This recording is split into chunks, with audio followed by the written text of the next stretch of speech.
إنك حميد مجيد بلغ العلا بكماله كشف الدجى بجماله حسنت جميع خصاله صلوا عليه وآله محترم معزز मुसल्लियान किराम मुरब्बियान इज़ाम न्यूज़24 মিডিয়াতুল্লাহ ने দেশে প্রবাসে যে অবস্থান থেকে এই লাইভ প্রোগ্রামে যুক্ত হয়েছে মহান আল্লাহ তাআলার শুকরিয়া তার সকলেই মহব্বতের সাথে জোরে সোরে বলি আলহামদুলিল্লাহ। আমরা মহব্বত শব্দটি প্রায় বলি। এই মহব্বতের সম্পর্ক একেবারে জগতের শুরু থেকে নিয়ে কিয়ামত পর্যন্ত সকল কিছুর সাথে কিন্তু মহব্বতের সম্পর্ক। আল্লাহ পাকের সাথে বান্দার মহব্বতের সম্পর্ক, মানুষের সাথে মানুষের মহব্বতের সম্পর্ক, খালেকের সাথে মাখলুকের মহব্বতের সম্পর্ক, নবীদের সাথে সাহাবায়ে কেরাম তাদের উম্মতদের মহব্বতের সম্পর্ক। জগতের মাঝে আল্লাহ রাব্বুল আলামিন পিতামাতা সৃষ্টি করেছেন, পিতামাতা মাঝে মহব্বতের সম্পর্ক, স্বামী স্ত্রীর মাঝে মহব্বতের সম্পর্ক, পিতা পুত্রের মহব্বতের সম্পর্ক। মানে মহব্বতটা এমন একটা বিষয় যেখানে মহব্বতের সম্পর্ক সেখানে মায়া, মহব্বত, ভালোবাসা ইত্যাদি আছে। আর যেখানে মহব্বত নাই সেখানে কিছুই নেই। নামাজ পড়তে আসছেন, নামাজ পড়তে আসলাম, এখানে যদি আমাদের মহব্বতের সাথে নামাজ না পড়ি, এই নামাজ পড়া আর না পড়া এক সমান। কথা বলেন ঠিক কিনা? ইবাদত আমরা করি, ইবাদত এটাও মহব্বতকে চায়। কেমন মহব্বতকে চায়? আল্লাহ তাআলা বলেন ওয়ামা উমিরু ইল্লা লিয়াবুদুল্লাহ মুখলিসিনা লাহুদ্দীন। আল্লাহ তাআলা বলেন আদেশ করা হয়েছে আমাদের সারা জাতিকে, আদেশ করা হয়েছে, হুকুম করা হয়েছে ইবাদত যেন ইখলাসের সাথে করে এবং মহব্বতের সাথে করে। তাহলে বুঝা গেল মহব্বত ছাড়া ইবাদত কবুল হয় না। অনুরূপভাবে মহব্বত ছাড়া নবীজি সাল্লাল্লাহু আলাইহি সাল্লামের উম্মত হিসেবে পরিচয় দেওয়া যাবে না। আমি নবীজিকে ভালোবাসি মুখে মুখে, কামে কামে নয়, বাস্তবে নয়, এটার নাম মহব্বত। তার মানে বুঝা গেল মহব্বতের সম্পর্ক সকল কিছুর সাথে। কথাগুলো এই জন্য বললাম। সূরা ইউসুফের কয়েকটি আয়াত আমি তেলাওয়াত করেছি। এই সূরা ইউসুফ, হযরত ইউসুফ আলাইহিস সালাতু ওয়াস সালাম প্রসিদ্ধ একজন নবী ছিলেন। প্রসিদ্ধ একজন কি ছিলেন? কথা বলেন না। নবী ছিলেন, একজন আলোচিত নবী ছিলেন। ওনার ওয়াকিয়া, ওনার নামে আল্লাহ পাক পবিত্র কোরআনে একটি সূরা নাযিল করেছেন। ইউসুফ, হযরত ইব্রাহিম আলাইহিস সালাতু ওয়াস সালামের নামে একটা সূরা নাযিল করেছেন। হযরত মুহাম্মদ সাল্লাল্লাহু আলাইহি সাল্লামের নামে একটা সূরা নাযিল করেছেন। সূরা ইব্রাহিম, সূরা মুহাম্মদ, সূরা ইউসুফ। এইভাবে কোন কোন নবীর নামে আল্লাহ পাক আয়াত নাযিল করেছেন। এক এক আয়াতের মধ্যে ৭জন ৮জন নবীর আলোচনা আল্লাহ পাক করেছেন। এই সকল নবী এবং রাসূল ওনারা আলোচিত এবং প্রসিদ্ধ। ইউসুফ আলাইহিস সালাতু ওয়াস সালামের নামে যে আল্লাহ পাক একটা সূরা নাযিল করেছেন, এখানেও মহব্বতের সম্পর্ক। এখানেও কিসের সম্পর্ক? ধরে বলেন। উনি ওনার পিতা হযরত ইয়াকুব আলাইহিস সালাতু ওয়াস সালাম, ইউসুফ ওনাকে বেশি ভালোবাসতেন, বেশি মহব্বত করতেন। এই মহব্বতটা অন্যান্য ভাইদের পছন্দ হয় না, তাদের ভালো লাগে না। এত বেশি মহব্বত কেন করবেন তাকে? আমরাও তো আপনার ছেলে, আমাদেরকে করে। মনে রাখবেন মহব্বত বানাওয়াট করে হয় না, মুহাব্বত দিল থেকে আসতে হবে। কথা বলেন, আমাদের কাছে অনেকে দোয়া চায়, হুজুর দোয়া করি, সারা জীবন হুজুরের সাথে করছে বেয়াদবি, আর উনি যেহেতু ক্ষমতাশীল, পাওয়ারফুল, এই জন্য হুজুরের কাছে দোয়া চায়। হুজুর বেচারা কি ঠিক আছে দোয়া করো, এটা বলে তাকে উত্তর দিয়ে দিয়েছে। আসলে দোয়াটা তো দিল থেকে আসে, দিল থেকে এর জন্য দোয়া আসে না। তার আচরণে এমন ভাবে কষ্ট দিয়েছে এই লোকের জন্য দিল থেকে দোয়া আসে। যতই দোয়া করে করা হোক, দিল থেকে আসে না। দোয়ার সম্পর্ক কার সাথে? মুহাব্বতের সাথে, দিলের সাথে। কথা বুঝতেছেন? হযরত ইয়াকুব আলাইহিস সালাম ইউসুফকে ভালোবাসতেন, মুহাব্বত করতেন। অন্যান্য ভাইরা পছন্দ করছে না যে আব্বাজান ইউসুফকে কেন এত বেশি মুহাব্বত করে। ইউসুফ আলাইহিস সালামের ছোট ভাই বিনিয়ামিন ওনাকে কেন এত বেশি মুহাব্বত করে। এই মুহাব্বতকে ঢাকার জন্য, এই মুহাব্বতকে দূর করার জন্য, এই মুহাব্বতকে পিছনে ফেলে মুহাব্বত নিজেদের দিকে আনার জন্য কি করলো? প্ল্যান প্রোগ্রাম করলো। ইউসুফ আলাইহিস সালামকে ওনারা মেরে ফেলবে, এটা হলো তাদের প্ল্যান। যে ইউসুফকে বাবার থেকে সরাইয়া দিলে বাবার মুহাব্বত আমাদের দিকে আসবে। আল্লাহু আকবার। মুহাব্বত এক আজব শৈ হ্যায়, বয়ান করনা নামুমকিন হ্যায়। मुहब्बत एक अजब शय है, बयां करना नामुमकिन है। न मरता हो न जीता हो, अजब हालत क्या हुई।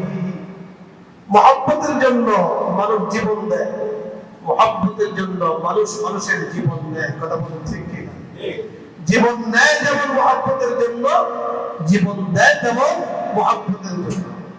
ইউসুফ আলাইহিস সালামকে পিতা ইয়াকুব আলাইহিস সালাম মুহাব্বত করতেন, এটা তাদের পছন্দ হয় না।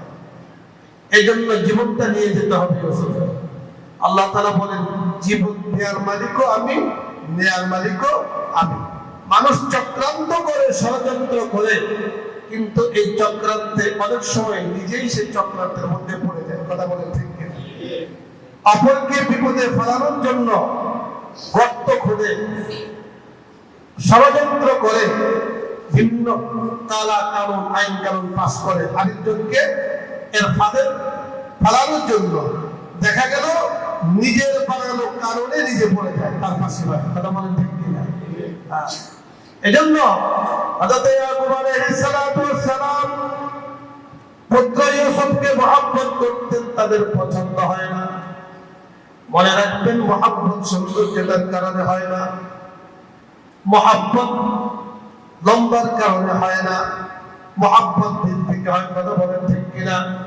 যদি সৌন্দর্যতার কারণে মুহাব্বত হইত, জগতের মাঝে কত সুন্দরী রমণী, তাদের সংসার থেকে না ভেঙে যায়।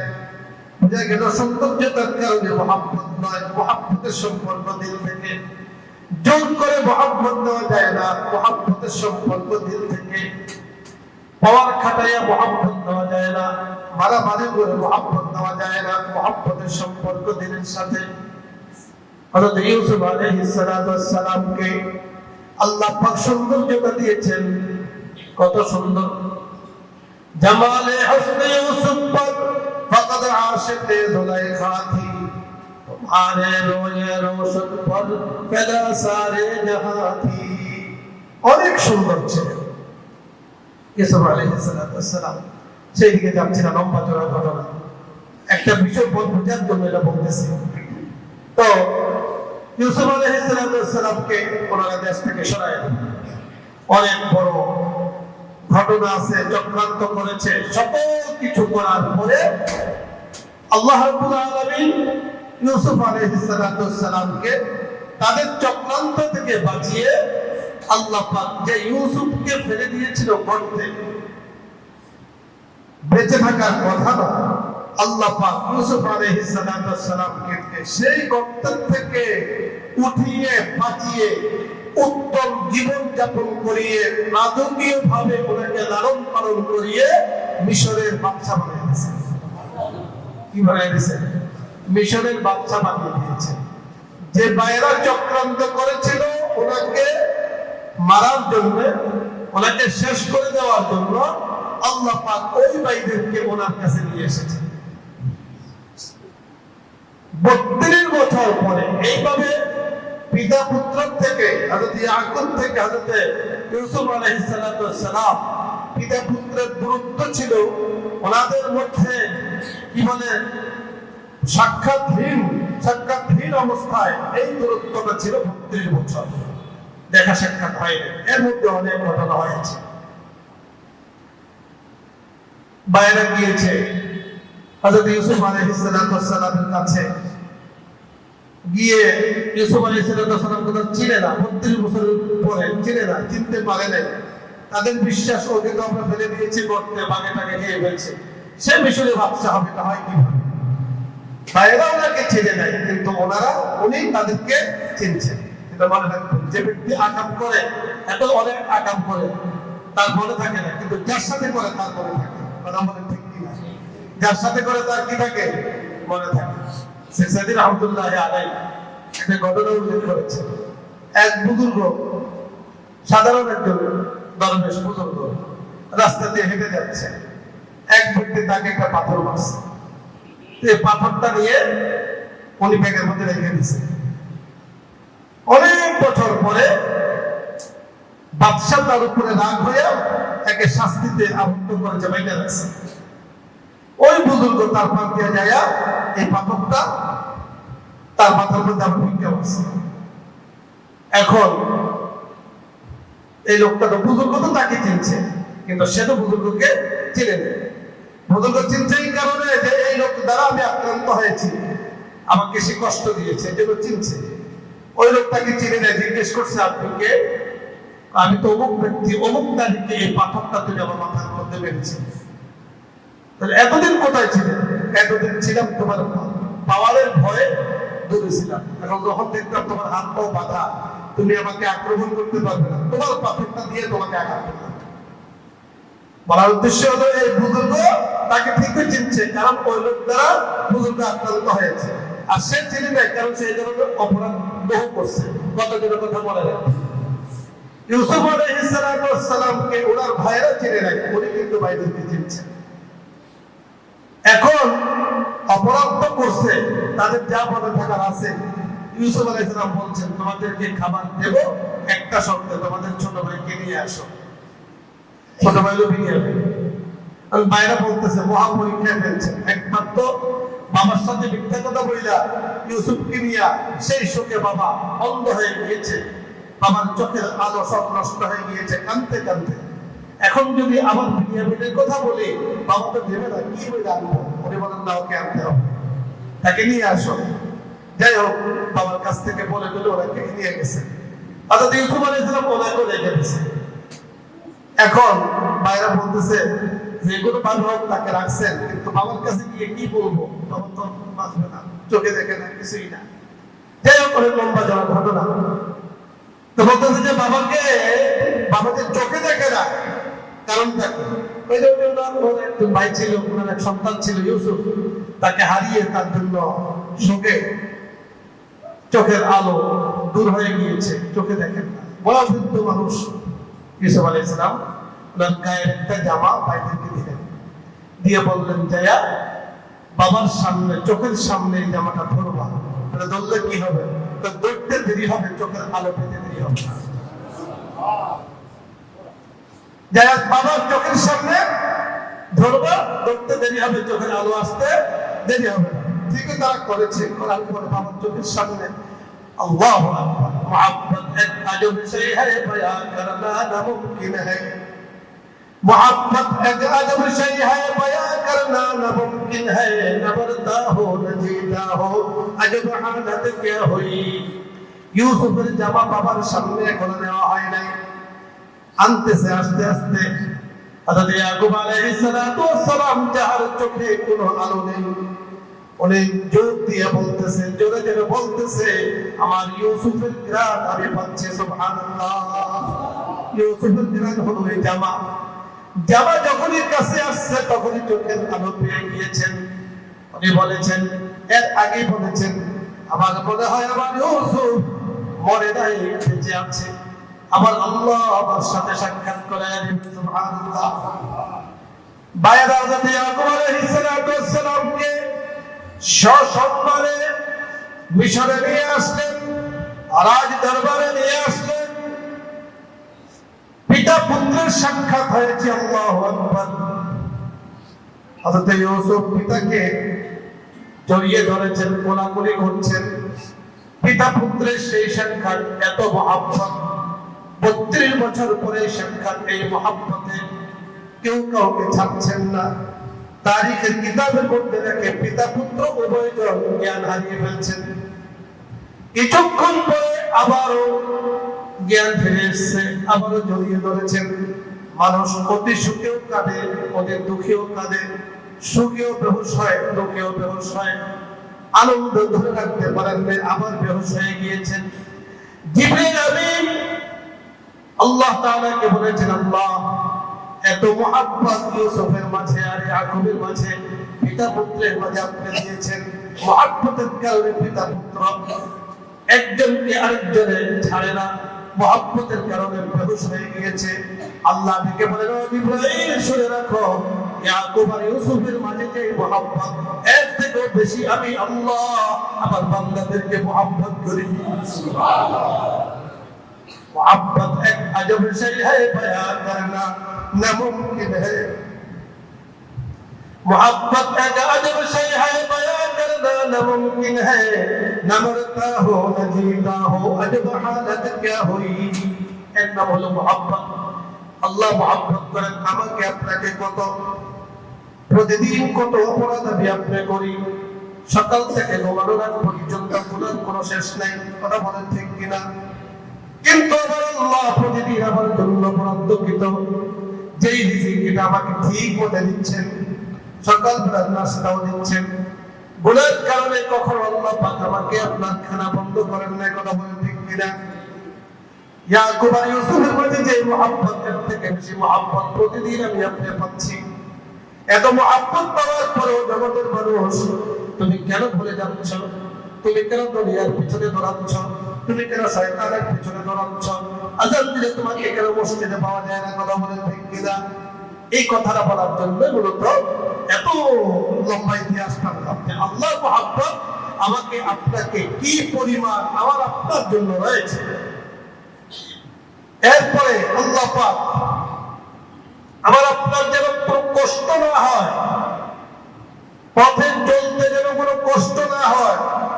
আপনি চিন্তা করেন, বর্তমান বর্ষাকাল চলছে, রাস্তাঘাট পিছলা। কথা বলেন, আমি যতই সতর্ক থাকি রাস্তাঘাটে তো আমি আপনি পড়ে যেতে পারতাম। কথা বলেন ঠিক কিনা? ঠিক সকালে দুইজন ফেরেশতা আল্লাহ তাআলা নিয়োজিত করে দেন আমার আপনার জন্য। সন্ধ্যা পর্যন্ত ওরা আমাদেরকে রক্ষণাবেক্ষণ করে, বলিগার্ড একদম। আমরা দেখি না, তারা আমাদেরকে দিচ্ছে। আবার মাগরিবের পর থেকে দুইজন ফেরেশতা সন্ধ্যা পর্যন্ত আমার আপনার জন্য আল্লাহ পাক নিয়োজিত করে দেন, যাতে আমার আপনার ক্ষতি না হয়। এই যে तमाम দুনিয়া, तमाम হাজারা নিয়ামত আমার আপনার জন্য। কেন? আল্লাহ তাআলা আমাকে আপনাকে কি করেন? মহব্বত করেন। কথা বলেন ঠিক কিনা? কত হাজার আল্লাহ পাক রেখেছেন। আমাদের আগের মুরব্বীরা বলতেন, ওই বেটা কাঁসার খুলতে দেরি হয়, ভাগ্য খুলতে দেরি হয় না। কথা বলেন ঠিক কিনা? কাঁসার বুঝেন? গ্রামে দেখেন না বক্তারা কাজ করে যে লুঙ্গি একবার দইরা পিছন দিয়া ফরজ তরক করে পিছন দিয়ে ঢুকে যায় কিনা? এখন কাছে ফরজকে বাদ দিতেছে, এটা দেখে না। তো এই যে খুলতে যত দেরি হয়, আল্লাহ পাক যাকে পছন্দ করেন তার কপাল খুলতে দেরি হয় না। কথা বলেন ঠিক কিনা? এটা একটা উপমা, এটা কোনো কোরআন সুন্নাহর কথা না, যার জন্য বলতেছে। এত নিয়ামত আল্লাহ তাআলা রেখেছেন। ছোটবেলায় বইয়ের মধ্যে পড়েছেন, মা সন্তানকে ডাইকে বলে, কি বলে? খোকন খোকন কাজ বাড়ি না, খোকন খোকন ডাক বাড়ি। আসলে পড়ছে খোকন মোদের কাজ বাড়ি, আয় রে খোকন ঘরে আয়, দুধ মাথা ভাত কাকে খায়। পড়ছেন না? আমি এটা পড়ছি, আপনারা পড়ছেন কিনা জানি না। এটার মধ্যে অনেক কিছু লুকানো আছে। কি? খোকন খোকন ডাক বাড়ি। প্রতিদিন সকালে আল্লাহ আমাকে আপনাকে ডাকেন, বান্দা ইয়া ইবাদি ইয়া ইবাদি, তাআল আসো। প্রতিদিন ডাক পড়ে। মার কাছে সন্তান যেমন খোকন, আল্লাহর কাছে তো আমরা প্রিয়। মা জননী সন্তানকে কখন বলে ডাকে আল্লাহ পাক আব্দুল বলে ডাকে ইয়া ইবাদি কুল ইয়া ইবাদি, হে বান্দা, বান্দা বলে ডাকে। কথা বলেন ঠিক কিনা? মা যেমন খোকনকে ডাকে খোকন, খোকন ডাক পারি, খোকন মনের কার বাড়ি। আল্লাহ পাক বলেন বান্দা তোমাকে ডাকছি আসো আসো। শয়তানের কথা শুনে, শয়তানের কথা শুনে শয়তানের দেশে যাইও না, পাশ্চাত্যের কালচারের সাথে মিশিও না। কথা বলেন ঠিক কিনা? দুনিয়ার মানুষের কালচারের সাথে মিশিও না, তুমি চলে আসো ইসলামের পথে আসো। এবং বলতেছেন তোমার জন্য কত রিজিক, মা বলতেছেন ও খোকন কোথায় গিয়েছো আসো, দুধ দিয়ে তোমার জন্য ভাতকে মেখে রেখে দিয়েছি। কথা বলেন ঠিক কিনা? মা বলে না দুধ মাখা ভাত কাকে খায়, এটা বইটা তাকে বুঝায় তোমার জন্য তৈরি খাবার। বাবা আসো, তাড়াতাড়ি আসো, তুমি এটা খাও। যখন আসে না তখন বলে মা কি বলেন, বাবা তুমি যদি সময় মতো তোমার দেওয়া রিজিক, তোমার জন্য তৈরি খাবার, দুধ খাবার যদি তুমি না খাও তাহলে এটা আমি কাককে খাওয়াবো, এটা আমি গরু ছাগলকে খাওয়াবো, তোমাকে খাওয়াবো না। এটা ধমক দেওয়া দিয়া সন্তানকে বুঝায়। কথা বলেন ঠিক কিনা? মুসলিম জাতিকে আল্লাহ রাব্বুল আলামিন কি না দিয়েছেন, তেলের খনি দিয়েছেন, স্বর্ণের খাজানা দিয়েছেন, বাইতুল্লাহ শরীফ দিয়েছেন, মসজিদে নববী দিয়েছেন। কথা বলেন ঠিক কিনা? মুসলিম খাজানা মুসলমানদেরকে সম্পদের ভান্ডার আল্লাহ পাক দিয়েছেন। প্রতিদিন সকালে আল্লাহ রাব্বুল আলামিন সকাল থেকে সন্ধ্যা, সন্ধ্যা থেকে সকাল পর্যন্ত সেখান থেকে আল্লাহ তাআলা ডাকতে থাকেন ইয়া ইবাদি কুল ইয়া ইবাদি ইয়া ইবাদি, আসো তাআল আসো। যাচ্ছ কোথায়, কোন দিকে যাচ্ছ? আসো, তোমার জন্য দেওয়া রিজিক, তেলের খাজানা, তোমার জন্য স্বর্ণের খাজানা, তোমার জন্য সমস্ত কিছু, তোমার জন্য। আমার কথা মাইন্না ওইগুলো নাও, সব তুমি ভোগ করো। মানে একবার যদি আমার কথা না শোনো তাহলে তোমাদের দেওয়া এই রিজিক আমি কাফের মুশরিকদেরকে দিয়ে দেব, তোমাদেরকে ধ্বংস করে দিব। কথা বলেন ঠিক কিনা? আল্লাহ রাব্বুল আলামিন আমাদেরকে খাজানার অভাব কত কিছু দিয়েছেন, গ্যাস দিয়েছেন, পানি দিয়েছেন, বিদ্যুৎ দিয়েছেন। এগুলো যদি মুসলিম জাতি যথাযথভাবে আল্লাহর হুকুম মেনে এগুলোকে পরিচালনা করে তাহলে তাদের উন্নতি, অগ্রগতি, সমৃদ্ধি হবে। আর যদি অপরের কথা শুনে, অপরের পেছনে দৌড়ায়, এগুলো তাদের থেকে নিয়ে ওদেরকে নেবে, এদেরকে আল্লাহ পাক হালাক করে দিবেন। কারণটা কি? আর দুনিয়া সিজনুল মুমিন ওয়া জান্নাতুল কাফির। দুনিয়া হলো মুমিনদের জন্য কয়েকখানা, আর কাফেরদের জন্য জান্নাত। আমরা অনেক সময় দেখি কাফেররা কি আনন্দ ফুর্তিতে আছে, টাকা পয়সার অভাব নেই। এটা হলো এই জগতের শান্তি। এই জগতের জন্য তাদেরকে আল্লাহ পাক দিয়েছেন কয়েকদিনের জন্য ফি দুনিয়াহিম ইয়ামাহুন, তাদের অবাধ্যতাকে মজবুত করার জন্য আযাব শাস্তি আল্লাহ পাকের কাছে আছে। মুহতারাম হাজিরিন, সকল কথার খোলাসা হলো ইন কুনতুম তুহিব্বুনাল্লাহ ফাত্তাবিউনি ইউহিব্বুকুমুল্লাহ ওয়া ইয়াগফির লাকুম যুনুবাকুম আল্লাহু গফুরুর রহিম। রবিউল আউয়াল মাস আসছে, এই যে আল্লাহ পাকের মুহাব্বত আমার আপনার ভিতরে তৈরি হবে কখন? যখন আমরা নবীজির তরিকার মতে চলব, রাসূলের তরিকার উপরে চলব, তখন আল্লাহ পাকের মুহাব্বত আমি আপনি পাব। এখন বর্তমানে কাউকে দেখা যায়, কেউ কেউ বলে যে আমরা কোরআন মানি, হাদিস মানি না। এক বাহিনী আছে, তাদেরকে বলা হয় আহলে কোরআন। বলে কোরআন মানে কি মানি না, হাদিস মানি না। কথা সত্য, মতলব খারাপ। কথা ঠিক, কোরআন মানো, হাদিস মানো না, তার মানে কি কোরআন বাদ দিয়ে হাদিস নয়। কোরআনেরই একটি অংশ হলো হাদিস, কোরআনেরই একটি ব্যাখ্যা হলো হাদিস। শরীয়তের বাইরে হাদিস নয়। যারা রাসূলের হাদিসকে অস্বীকার করবে, হাদিসে মুতাওয়াতিরকে অস্বীকার করবে, তাদের ঈমান থাকবে না। কথা বুঝে আসছে? কথা সত্য, মতলব খারাপ। আমরা কোরআন মানি, হাদিস মানি না, এদের কথা সত্য, মতলব খারাপ না। নবীজির সুন্নাহ, নবীজির সুন্নাত লাগবে না। আমাদের এখানে একবার আমার সাথে হয়েছে, এরকম বয়ান করে জুমার পরে এক ব্যক্তি ওই যে বাহিরে দাঁড়িয়ে আছে, বয়ানের মাঝখানে তো কথা বলার আলহামদুলিল্লাহ সুযোগ নেই। বয়ানের শেষে একবার মসজিদে চলে গেছে, হুজুর নবীর মুহাব্বত যদি কারোর ভিতরে থাকে, নামাজ লাগবে না, রোজা লাগবে না, আর কিচ্ছু লাগবে না, ওই জান্নাতে চলে যাবে। এটা হলো তার প্রশ্ন। নবী, আমি বললাম এই কথা কে বললো আপনাকে? বলে এটা আমি আমার থেকে বলছি। আমি যদি নবীর মুহাব্বতের মানে কোরআনকে আপনি মানেন? কোরআন মানে আমরা কোরআন কেমনে মানবো? কোরআনে আল্লাহ তো কইছে আল্লাহকে পাইতে হলে, আল্লাহর মুহাব্বত পাইতে হলে নবীকে লাগবে। মানি না। ওই আয়াত না মানলে আপনি মুসলমান না। ওই আয়াত না মানলে আপনি কি না? মুসলমান না। এজন্য কবি বলেছেন, তো যাও সুন্নতে আহমদ তুজা, তো যাও সুন্নতে আহমদ তুজা, বা মুহাম্মদ কে শহদ নিসবত তুরা, शरीयत तरीकत हो तमामी, हकीकत में मोहम्मद की गुलामी। সকল কিছুর মনে হলো শরীয়ত, আর শরীয়ত মানে হলো এই নামাজ, রোজা, নবীর সুন্নাহ ইত্যাদি। এগুলোকে বাদ দিয়ে সরাসরি আপনি আল্লাহওয়ালা হয়ে যাবেন, এগুলো একটা ধোঁকার কথা, এগুলো মিথ্যা কথা। এগুলো মানুষকে ধোঁকা ফেলানোর জন্য আমাদের মুসলমানরা তো সরল সহজ, যেই দিকে ডাক দেয় এই দিকে দৌড় দেয়। কথা বলে ঠিক কিনা? একদিকে ডাক, একজন কে কোন দিকে ডাক দিয়েছে। এখন এখানে একজন কথার কথা একেবারে মানে শরীয়ত বেদাইনে শরীয়ত ছাড়া এক লোকজন ইসলামের কথা বলে, কিছু কিছু লোক আছে দেখবেন যে একে মানা শুরু করবে। না, সর্বনাশ, এই লোক তো গ্রামের লোক, না হলে সে এভাবে থাকতে পারে? কথা বলেন ঠিক কিনা? এভাবে থাকতে পারে, নিশ্চয়ই এখানে কিছু আছে। না হলে কিছু কিছু লোক দেখতে তাকে মানা শুরু করতেছে, এবার ডাকতেছে, ওর পিছনে ঘোরা শুরু করছে। আর বলবি কি হুজুর কার ভিতরে কি আছে বলা যায় না। কথা বলেন ঠিক কিনা? আছে না? আমাদের মুসলিম জাতি একবারে সরল জাতি। এরা মানে এই যে এত বছর ধরে এখানে আমি আছি, কোরআন সুন্নাহর কথা প্রত্যেক শুক্রবার বলি, আরেকজন এসে একদিকে বলো সব করতে শুরু করবে। তাহলে এত বছর আপনি কি শিখলেন? কি শিখে যাবেন? কথা বলেন ঠিক কিনা? আমাদের মুসলমান জাতি সরল জাতি, মনে রাখবেন।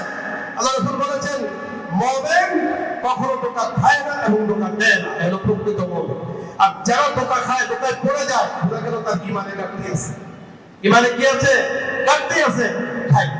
এজন্য মুহাব্বতের সম্পর্ক রাখতে হবে আল্লাহ রাসূলের সাথে, আল্লাহ রাসূলের সুন্নাহ অনুযায়ী জীবনটাকে চালাতে হবে। আজকের আলোচনার খোলাসা হলো এই যে আপনি আমি সকলেই আল্লাহ পাকের মুহাব্বত চাই, সকলেই আল্লাহ পাক আমাকে আপনাকে ভালো রাখুন, আমরাই চাই। দেখবেন অনেক মানুষ আছে, সে মানে বিভিন্ন অন্যায় কাজে লিপ্ত, কিন্তু তার মুখ দিয়ে আল্লাহর নামটা আছে, দোয়া চায়, হুজুর দোয়া করেন। কথা বলেন ঠিক কিনা? হুজুর দোয়া করেন, দোয়া চায়, আপনারা সকলে দোয়া করবেন, দোয়া চায়। তার মানে কি? দোয়াটা তার দরকার, আল্লাহ পাকের রহমত তার দরকার, আল্লাহ পাকের করুণা তার দরকার। এগুলো পাওয়ার জন্য শরীয়ত মানতে হবে। শরীয়তের মানা, পর্দার বিধান, এটা শরীয়তের বিধান। নামাজ পড়া, এটা শরীয়তের বিধান। সুন্নাত অনুযায়ী চলা, এটা শরীয়তের বিধান। আল্লাহ রাব্বুল আলামিন আমাদেরকে শরীয়ত অনুযায়ী চলার তৌফিক দান করেন, সুন্নতে জিন্দেগি দান করেন, মুহাব্বতের সাথে, ইখলাসের সাথে ইবাদত করার তৌফিক দান করেন। আমিন। ওয়া আখিরু দাওয়ানা আলহামদুলিল্লাহি রাব্বিল আলামিন। যারা সুন্নাত পড়ে দিয়েছেন